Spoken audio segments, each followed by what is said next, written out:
Околу 800 народни носи од сите краишта на Македонија и од соседните земји. 1000 експонати, 500 килими и накит ја сочинуваат приватната колекција на Злате Давидковски од Кумановско Режановце.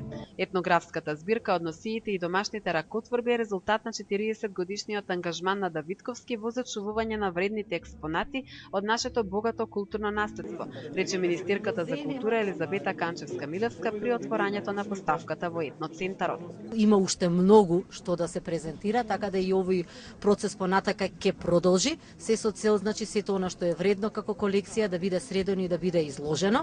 Бројните етнолошки предмети за прв пат биле стручно конзервирани, класифицирани и заштитени во 2009 година. Ние имаме многу искушение околу ношните, кога пред 3 години ги конзервира од Природно-математички музеј од Скопскиот музеј од нашиот елаборат имаме направено 3700 парчиња, иначе 30 нашто се ни оштетени носиите, имашеме проблеми. Давидковски смета дека носиите и килимите нема да бидат доволно заштитени се додека не се направи музеј во кој би биле изложени поголем број од предметите.